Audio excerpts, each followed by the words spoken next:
بسم اللہ الرحمن الرحیم۔ السلام علیکم۔ ترکی میں ایک نوجوان رہا کرتا تھا۔ وہ بہت ہی عیاش پرست تھا۔ ہر وقت بہت ساری نوجوان لڑکیوں کے درمیان رہتا تھا اور ہر وقت زنا اور اسی طرح کی عادتوں میں ملوث تھا۔ گویا بے حیائی کے وہ کام پوری طرح سے کرنے کی کوشش کرتا تھا۔ ایک بار ایسا ہوا کہ اس کے محلے میں ایک جوڑا آ کر رہنے لگا۔ وہ دونوں میاں بیوی ایک ہی گھر میں رہتے تھے اور اس کی بیوی ہر وقت نقاب کر کے رکھتی تھی اور اس کو خاوند کے علاوہ کسی نے آج تک نہیں دیکھا تھا۔ شیطان نے اس نوجوان کو بہکایا اور اس کو یہ خیال آیا کہ اس عورت کو دیکھا جائے کہ یہ دیکھنے میں کیسی لگتی ہے۔ لہٰذا وہ نوجوان اس عورت کو دیکھنے کی ترکیبیں سوچنے لگا۔ اس کو کچھ ذہن میں بھی نہیں آ رہا تھا۔ وہ سوچے جا رہا تھا کہ ایسا کیا طریقہ ہو کہ اس کو اس لڑکی کی شکل نظر آئے۔ کچھ دن سوچنے کے بعد اس کے ذہن میں یہ ترکیب آئی کہ کیوں نہ ایسا کیا جائے کہ یہ لوگ جو کہ ہمارے پڑوسی ہیں، لہٰذا میں اپنی دیوار میں سے ایک سوراخ کر دیتا ہوں جس سے میں اس عورت کو دیکھ سکوں گا اور جب چاہوں گا عورت کا دیدار کروں گا، اور جو مجھے اس عورت کو دیکھنے کی خواہش ہے وہ بھی پوری ہو جائے گی۔ اور اس طرح اس نے اپنے گھر کی دیوار میں سوراخ کر لیا۔ اس دیوار میں سوراخ کرنے کے بعد جب اس نے دوسری طرف جھانکا تو وہ ہکا بکا رہ گیا، کیونکہ اس نے اتنی حسین عورت آج تک نہیں دیکھی تھی۔ وہ لڑکی واقعی اتنی حسین تھی کہ اس سے عشق کیا جائے، لہٰذا وہ اسے دیکھتے ہی اس پر دیوانہ ہو گیا اور اس کے ساتھ ملنے کی خواہش پوری کرنے کی کوشش کرنے لگا۔ اب وہ نوجوان جب اس کا دل کرتا وہ سوراخ سے اس عورت کو دیکھ لیتا، کیونکہ گھر میں وہ عورت ہر وقت پردہ نہیں کر سکتی تھی اور اکیلے ہونے کی وجہ سے نقاب نہیں کیا کرتی تھی۔ لہٰذا یہ نوجوان اس کو دیکھ کر غلط حرکتیں بھی کرتا اور عورت کو دیکھتا بھی رہتا۔ کچھ دن گزرے تو اس نوجوان نے سوچا کہ اب اس عورت سے ملنا بھی ضروری ہو گیا ہے، کیونکہ وہ اس کو دیکھ دیکھ کر اب اس کے قریب جانے کے لیے بے چین ہو رہا تھا۔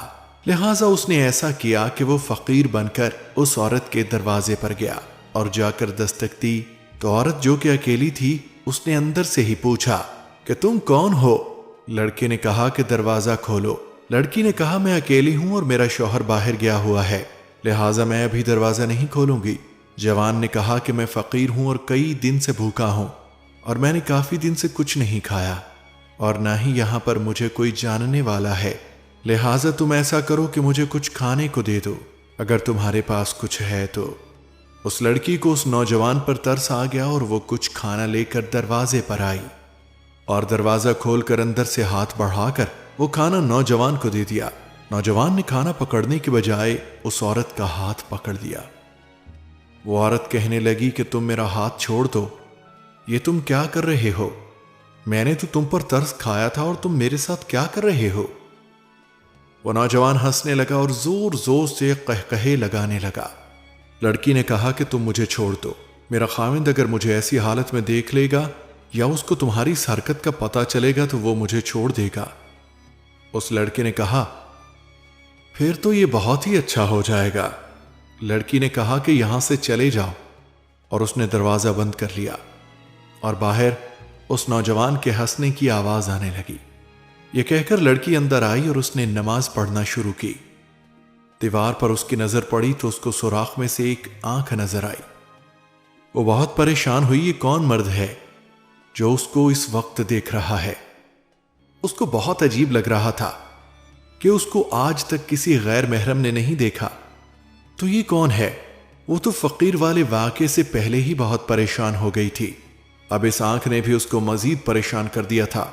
لہٰذا اس نے سوچا کہ اب وہ اپنے خاوند کو اس بارے میں ضرور بتائے گی، کیونکہ اس کو اپنی عزت سے زیادہ کچھ بھی عزیز نہیں تھا۔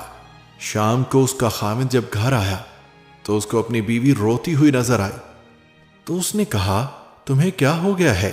تم صبح تو بالکل ٹھیک تھی، اب تم کیوں رو رہی ہو؟ لڑکی نے کہا ایک فقیر آیا تھا، اس نے میرا ہاتھ پکڑ لیا تھا۔ لڑکی نے اس کا سارا قصہ بتایا تو نوجوان کو بہت غصہ آیا۔ لڑکی نے کہا کہ ابھی تمہیں میں ایک اور بات بھی بتاتی ہوں، لیکن تم وعدہ کرو کہ تم مجھ پر غصہ نہیں کرو گے۔ تو نوجوان نے کہا کہ مجھے تم نے پہلے ہی بہت غصے میں مبتلا کر دیا ہے، اب اور بتاؤ کیا ہے؟ لڑکی نے کہا کہ مجھے شک ہے کہ اس دیوار سے بھی مجھے کوئی غیر مرد دیکھتا ہے، لڑکا بہت پریشان ہوا کہ اس کی بیوی کے ساتھ کوئی نازیبا حرکت کرنا چاہتا ہے اور اس کی عزت پر حملہ کرنا چاہتا ہے۔ وہ سوچنے لگا کہ یہ کون ہو سکتا ہے۔ لڑکی نے کہا کہ مجھے لگتا ہے کہ یہ ہمارا ساتھ والا پڑوسی ہے، کیونکہ وہ پہلے ہی ایسے کاموں میں مشہور ہے، لہٰذا وہ میرے ساتھ بھی ایسی ہی حرکت کرنا چاہتا ہے۔ نوجوان نے کہا کہ اب ہمیں اس سے بچنے کی کوئی ترکیب کرنا چاہیے، لہٰذا اس نے کہا کہ تم ایک خط لکھو اور اس نوجوان کو اپنے گھر بلاؤ۔ لڑکی نے کہا ٹھیک ہے۔ اب اس نے خط لکھا اور اس خط میں اس نے لکھا کہ تم فلاں دن رات کے وقت جب سب سو جائیں تو میرے پاس چلے آنا۔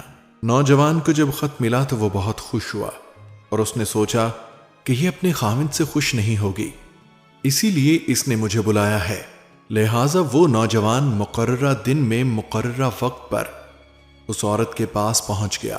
اس عورت کے خاوند نے پہلے ہی سے دروازے کے پاس ایک گڑھا کھود دیا تھا۔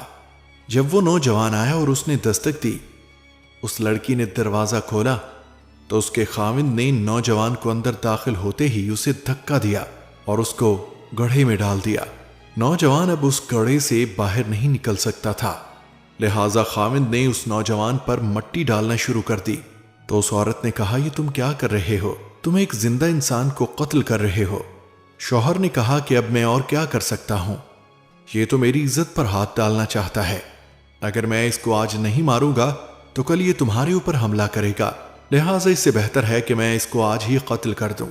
عورت نے کہا ٹھیک ہے، لہٰذا اس نے نوجوان کو وہیں دفن کر دیا اور وہ نوجوان وہیں پر فوت ہو گیا۔ اب بیاش نوجوان چونکہ شہر میں ایک امیر کبیر باپ کا بیٹا تھا جو کہ شہر میں قاضی تھا، وہ قاضی شہر کافی دن بعد گھر میں اپنے بیٹے کے پاس آیا۔ اس نے کہا کہ میرے بیٹے کو بلاؤ۔ لوگوں نے کہا کہ تمہارا بیٹا تو کافی دن سے غائب ہے، وہ تو پتہ نہیں کہاں چلا گیا ہے، گھر بھی نہیں آیا، محلے والوں کو بھی اس کا پتہ نہیں ہے۔ لہٰذا اس نے پورے شہر میں اعلان کیا اور اپنے بچے کو ڈھونڈنے لگا، لیکن اس کا بیٹا کہیں بھی نہیں ملا۔ اس کا بیٹا کیسے ملتا جب پڑوسی نے اس کو بالکل ہی قتل کر کے دفن کر دیا تھا۔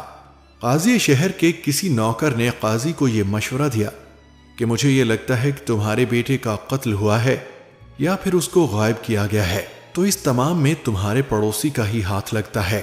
تو قاضی نے کہا کہ تمہیں یہ کیوں لگتا ہے؟ نوکر نے کہا کیونکہ میں تمہارے بیٹے کو ایک بار پڑوسی کے گھر جاتے ہوئے دیکھا تھا۔ قاضی نے کہا کہ ٹھیک ہے، لیکن مجھے اس کا پتہ کیسے چلے گا؟ اس نے کہا کہ میرے پاس ایک ترکیب ہے۔ قاضی نے پوچھا کہ وہ کیا؟ نوکر نے کہا کہ ایسا کرو کہ یہ نوجوان کیونکہ 5 وقت کا نمازی ہے اور ساری نمازیں مسجد میں جماعت کے ساتھ پڑھتا ہے، لہٰذا تم ایسا کرو کہ مؤذن سے کہو کہ وہ رات کو جب عشاء کا وقت ہو اور لوگ نماز پڑھ کر چلے جائیں تو کچھ دیر بعد دوبارہ اذان دے دیں۔ اذان سن کر نوجوان دوبارہ مسجد میں ضرور آئے گا اور پوچھے گا کہ یہ اذان کیوں دی گئی ہے، لہٰذا تم اس وقت مسجد میں اس نوجوان سے سچ بات پوچھ لینا، یہ مسجد میں جھوٹ نہیں بولے گا۔ اس نے کہا یہ تو بہت اچھی ترکیب ہے۔ وہ مؤذن کے پاس گیا اور اس نے کہا کہ آج تم ایسا کرو کہ عشاء کے بعد بھی ایک اذان دو۔ مؤذن نے کہا کہ میں ایسا نہیں کروں گا، یہ تو غلط کام ہے۔ تو اس نے کہا کہ میں تمہیں اس کام کے پیسے دوں گا۔ تو مؤذن پیسوں کے لالچ میں آ گیا اور اس نے کہا کہ ٹھیک ہے، میں یہ کام کر دوں گا۔ اب عشاء کا وقت ہوا، سب لوگ نماز پڑھ کر چلے گئے۔ اب وہ نوجوان بھی نماز پڑھ کے چلا گیا اور جا کر سونے کی تیاری کرنے لگا۔ جب وہ لیٹنے لگا تو اس کو مسجد سے اذان کی آواز سنائی تھی۔ وہ اذان سن کر بہت حیران ہوا اور مسجد میں آ کر مجھ سے پوچھنے لگا کہ یہ تم نے اذان کس وقت دی؟ مؤذن نے کہا کہ مجھے اس کا کسی نے کہا تھا۔ لڑکے نے پوچھا کہ کس نے کہا تھا؟ تو مؤذن نے اس قاضی کو آگے کر دیا۔ لڑکے نے اس سے پوچھا کہ آپ نے ایسا کیوں کیا تھا؟ تو قاضی نے کہا کہ نوجوان تم اب مسجد میں کھڑے ہو، لہٰذا جو میں پوچھوں اس کا صحیح اور سچا جواب دینا۔ جوان نے کہا کہ ٹھیک ہے، بتائیے کیا مسئلہ ہے؟ قاضی نے کہا کہ تمہیں میرے بیٹے کے بارے میں کچھ پتہ ہے کہ تم نے اسے غائب کیا ہے یا تم نے اسے قتل کیا ہے؟ نوجوان نے کہا کہ آپ میری ساری بات سنیں گے، اس کے بعد آپ جو فیصلہ کریں گے مجھے منظور ہوگا۔ قاضی نے کہا ٹھیک ہے۔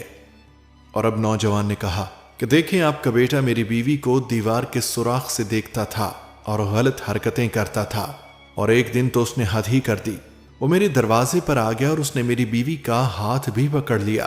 میری بیوی اس سے بہت پریشان رہنے لگی اور وہ رونے لگی۔ اس کی عزت بچانے کے لیے میں نے یہ کیا، کیونکہ میری بیوی ایک پاکیزہ عورت ہے، لہٰذا میں اس کی عزت کے لیے کچھ بھی کر سکتا تھا۔ میں نے ایک ترکیب سوچی اور اس نوجوان کو گھر بلایا اور گڑھا کھودا اور زندہ ہی اس کو گڑھے میں ڈال دیا، اور وہ نوجوان وہیں پر مر گیا، اور اب تو اس کی ہڈیاں بھی ڈھانچہ بن چکی ہوں گی۔ قاضی نے جب یہ سنا تو وہ بہت پریشان ہوا کہ یہ کیا ہو گیا، میں نے تو اپنے بیٹے کی تربیت ہی صحیح نہیں کی، کاش کہ میں اپنے بیٹے کی اچھی تربیت کرتا تو آج مجھے یہ دن نہ دیکھنا پڑتا۔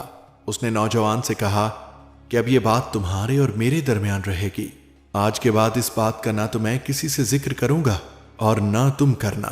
نوجوان نے کہا ٹھیک ہے، اور نوجوان گھر آ گیا۔